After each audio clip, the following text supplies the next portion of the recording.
જય ગુરુદેવ અને જય શ્રી કૃષ્ણ મિત્રો। આજે તો છે ને અમારે બપોરે જમવામાં અડદની દાળ અને બાજીના રોટલા બનાવવાના હતા। તો જોયું તો લોટ નહોતો એટલે બેન દળાવા ગયા હતા। અને પછી જો મેં અડદની દાળને છે ને બાફી લીધી હતી અને પછી એનો કરવાનો હતો વઘાર। રાઈ જીરું અને લસણવાળું મરચું નાખી, ધાણા જીરું નાખી, કોથમીર નાખી દીધી અને પછી લીલું લસણ અને લીલા કાંદા છે ને એ ઉપરથી નાખ્યા હતા અને લીંબુ નાખ્યું અને આપણી દાળ બની ગઈ રેડી। પછી તો બેસી ગયા હતા જમવા। અને પછી છે ને મને સંતરા ખાવા હતા તો હું જો સંતરાનો રસ કાઢતી હતી હાથેથી નથી। પછી તો બપોરે આરામ કરી લીધો અને જાગીને પાછી રેડી થઈ ગઈ। અને પછી છે ને તાત્કાલિક દાળ પકવાન બનાવવાનું નક્કી થયું। એટલે પછી મેં ગરમ પાણીમાં ચણાની દાળને પલાળી દીધી કેમ કે જલ્દી પલળી જાય એટલે।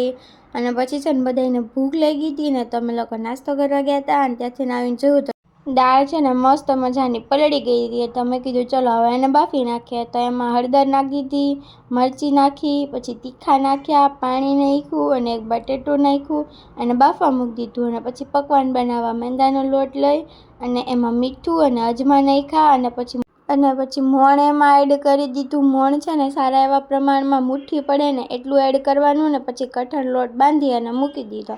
અને પછી છે ને ચટણી બનાવવાની હતી તો એમાં ફુદીનો 1 કપ અને 1.5 કપ જેટલા ધાણા એડ કર્યા અને એમાં પછી આદું, મરચી અને લીંબુનો રસ અને થોડોક બરફ નાખ્યો હતો અને પછી આમચૂર પાવડર નાખી અને ચટણી પીસી લીધી હતી।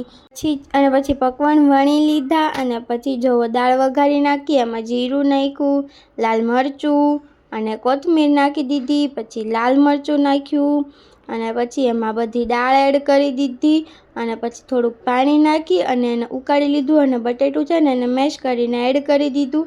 અને પછી દાળને છે ને થોડી મેશ કરી દેવાની, તો સેજ એવું બ્લેન્ડર ફેરવી દેવાનું, બહુ ફેરવવાનું નહીં, આખી પાકી રાખવાની। અને પછી બધા પકવાન જો આવા વણી લીધા હતા અને પછી એને મસ્ત મજાના ફ્રાય કરી લીધા, ક્રિસ્પી ગોલ્ડન કલર આવે ને એવી રીતે મેં ફ્રાય કરી લીધા, આપણે મેંદાની પૂરી બનાવીએ ને એ રીતે। જો આવું મસ્ત મજાનું ફ્રાય થઈ ગયું જો।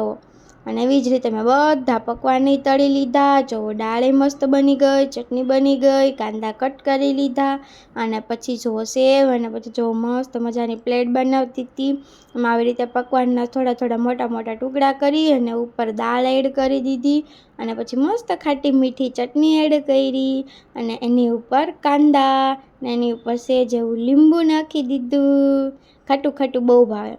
પછી છે ને સેવ નાખી અને પછી જો આપણી પ્લેટ બની ગઈ ને આપણે તો ટ્રાય પણ કરી લીધું। ચલો જમી લો ને તમે બધા સબસ્ક્રાઈબ કરી દેજો।